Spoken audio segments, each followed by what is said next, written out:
Columna vertebral y caja torácica es el tema que les va a exponer el grupo 2 del primer semestre de la carrera de medicina. Mi grupo está conformado por Iván Alor, Angélica Cedeño, Merian Celorio, Nicole Molina, Kabir Álvarez y mi persona, Natalia Campos.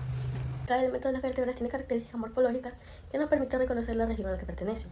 Las vértebras cervicales están situadas entre el cráneo y las vértebras torácicas, y la posición de estas implica que soporten un menor peso, por lo que sus cuerpos suelen ser más pequeños que los de las demás vértebras, al igual que los discos intervertebrales, que suelen ser más finos que los de las regiones inferiores. Entre las vértebras cervicales tenemos las vértebras cervicales atípicas, y esta es el atlas o C1, que es la primera vértebra cervical, y es una vértebra con forma de anillo y no posee cuerpo. Entre sus partes se encuentran el foramen vertebral, el tubérculo posterior, el arco posterior. Estas son las dos masas que posee. Esta es la carilla articular superior. También tenemos los forámenes transversos, al igual que las apófisis transversas, y aquí podemos encontrar el tubérculo anterior, al igual que el arco anterior. Y bueno, por aquí podemos ver la fosa odontoidea, que es donde se va a articular con la segunda vértebra. Esta es la segunda vértebra, es conocida como C2 o axis, y se parece a la primera, pero se diferencia de esta y de las demás porque posee un diente. Las partes las podemos ver aquí. Esta es la apófisis espinosa. Aquí tenemos la lámina, tenemos la carilla articular superior, el foramen transverso, al igual que las apófisis transversas. Y el diente está conformado por la vértice del diente, la fosa odontoidea y la carilla articular del diente. Y aquí podemos ver el cuerpo de la vértebra. Esta es una vértebra cervical y se diferencia de las demás porque posee apófisis transversa. Bueno, lo que podemos ver aquí es esta es la apófisis espinosa, esta aquí es la lámina de la vértebra, la carilla articular superior, el pedículo, podemos ver el tubérculo posterior y el tubérculo anterior, podemos ver también la apófisis transversa, la apófisis fusiforme, la epífisis anular, la cara intravertebral. Y este de aquí es el foramen vertebral, que se diferencia de las demás porque este posee una forma de triángulo, pero es un poco más alargada en la base. El cuerpo de esta vértebra también se diferencia de las demás porque su diámetro es mayor de manera transversal que de manera anteroposterior. Las vértebras torácicas.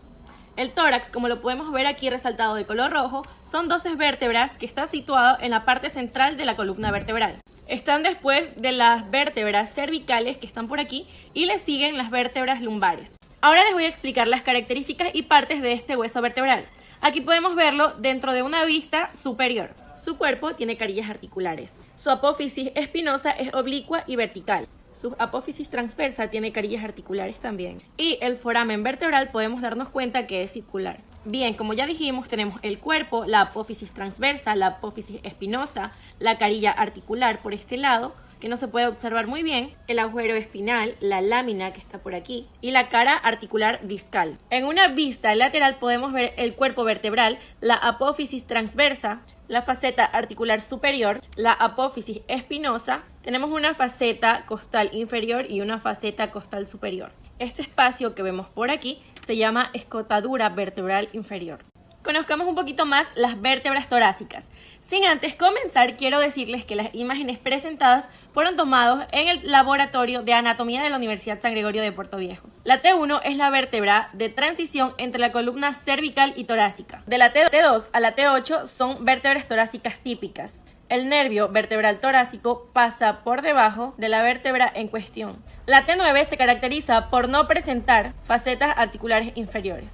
En la T10 comienzan a aparecer caracteres de transición hacia las lumbares. La T12 se asemeja mucho a la T11. El cuerpo de la T11 se asemeja mucho a las vértebras lumbares. Vértebras lumbares. La columna vertebral es un órgano óseo muy grande que discurre por gran parte de nuestro cuerpo y por tanto en ella podemos encontrar diferentes zonas o regiones con funciones especializadas. La región lumbar tiene menos movilidad y su función es básicamente sostener el peso del parte superior del tronco. Las especialidades que tienen estas vértebras con respecto a las otras son: el cuerpo tiene un gran tamaño, los pedículos son gruesos y están conectados a la parte lateral del cuerpo. Las láminas se consideran altas. Las apófisis espinosas tienen formas de rectángulos y están en sentido vertical. Las apófisis transversas están entre los pedículos y la apófisis articular. Las apófisis articulares tienen como principal característica que presenta una estructura llamada tubérculo mamilar. En el agujero vertebral sus partes tienen prácticamente el mismo tamaño. ¿Qué significa vértebra lumbar? La palabra vértebra proviene del término latín vertere, lo cual quiere decir la acción de realizar un giro. Además, es utilizada para describir aquellas estructuras que forman parte de la columna vertebral.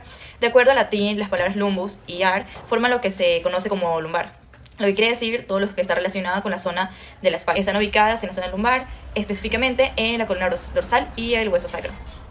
Su principal función es que el cuerpo se mantenga derecho También deben resguardar la médula espinal de factores externos y además contribuyen en los movimientos de la columna que requieren de flexión, extensión y rotación. Aquí tenemos una vértebra lumbar en vista lateral. Aquí podemos observar el cuerpo, apófisis espinosa, apófisis articular superior y apófisis articular inferior.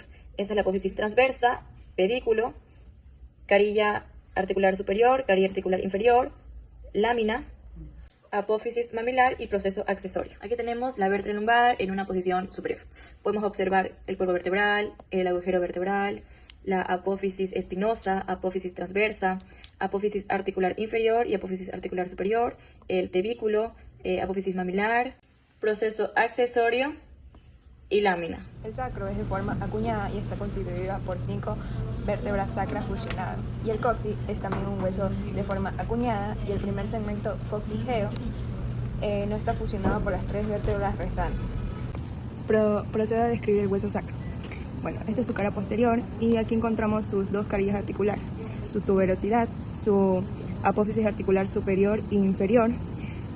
Aquí encontramos su asta del sacro, su hiato del sacro, su cresta lateral, su cresta intermedia y media, su foramen sacra posterior.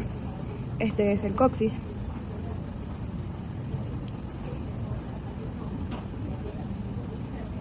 Aquí encontramos la ala y la base. Aquí encontramos su promontorio, su cara pelviana, su foramen sacro anterior, sus líneas transversales y vértice. Gracias. Costillas. Estas forman parte del esqueleto axial, están ubicadas en el tórax, tienen un cartílago que les permite articularse de manera anterior con el esternón y de manera posterior se articulan con las vértebras. Existen 7 pares de costillas verdaderas, que son las 7 primeras, y se les llama así porque se articulan directamente con el esternón. También están los 3 pares de costillas falsas, que son la octava, novena y décima, y se les llama así porque necesitan de un cartílago para poderse articular.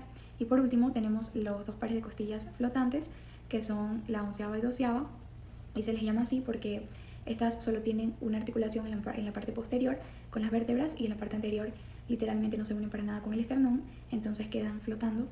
Y pues también podemos decir que tenemos 2 tipos de costillas, típicas y atípicas. Las típicas podemos ver ahí las partes en la imagen, que es un surco costal, un ángulo, un cuerpo, una carilla articular, un tubérculo, una cabeza, y las carillas articulares para el cuerpo vertebral, tanto superior como inferior.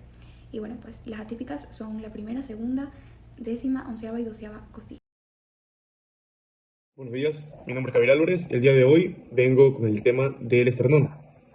Cabe hacer énfasis de que el esternón proviene del griego externo, el cual significa pecho. Bueno, para iniciar, tomamos en consideración que el esternón está compuesto de 3 partes: el manubrio, el cuerpo del esternón y la apófisis sifoides. La importancia de este hueso es la protección, pero sobre todo ayuda o se articula con las costillas. Es decir, el manubrio se articula con la clavícula y se articula con las primeras 2 costillas, mientras que el cuerpo del esternón se articula desde la tercera a la 7ª costilla. Otro dato muy importante es tomar en cuenta que la apófisis sifoides es la parte o la prominencia más final de este órgano, ¿sí? Tomando en consideración anatómica del cuerpo antero superior. Y bueno, un caso muy interesante de esta apófisis sifoide es que en las personas de raza negra tiene una característica particular entre las personas blancas, a diferencia de las personas blancas, y es que esta apófisis sifoides tiene una división más notoria que personas de raza blanca. Obviamente no incide en ningún tipo de no incide en la salud de la persona, simplemente es un detalle adicional. Tenemos 2 correlaciones clínicas, las cuales siempre se ve influenciado este órgano, el cual es el esternón. Por lo general siempre se da en personas, o más bien problemas congénitos, y no hay una correcta formación de este órgano. A continuación les pongo un ejemplo para que se familiaricen de cómo está compuesto en qué consiste este tipo de patologías, el cual son 2. Los cuales son el pectus excavatum, el cual consiste o da un aspecto de pecho hundido. Esto es por la malformación que tiene el esternón y sus costillas. Las personas que por lo general tienen este tipo de patología es debido a que en su etapa prenatal o en la etapa fetal, en aquellos momentos de la vida, son los cuales no, o más bien se les incluye el síndrome de Marfan, que es la deficiencia de la proteína fibrilina. Otro ejemplo también podría ser el síndrome de Ehlers-Danlos, el cual es un defecto de la síntesis del colágeno. Ese como punto número 1. Punto número 2 es el pectus carinatum, o conocido como pecho de paloma. Esta característica patológica es el antagónico al que les mencioné con anterioridad.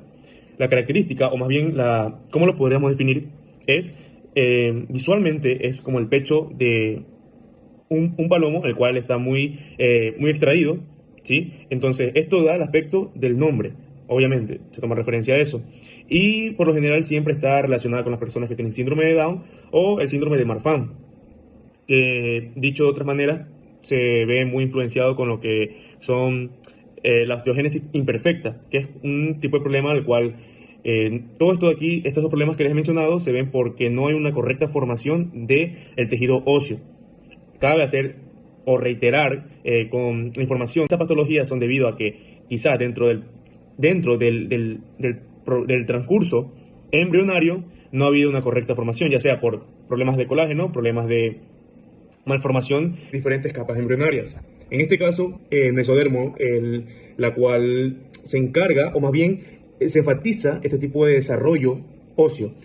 Y bueno, esos han sido los dos tipos más comunes de patologías relacionadas con este órgano, el cual les mencionaba, que es el esternón.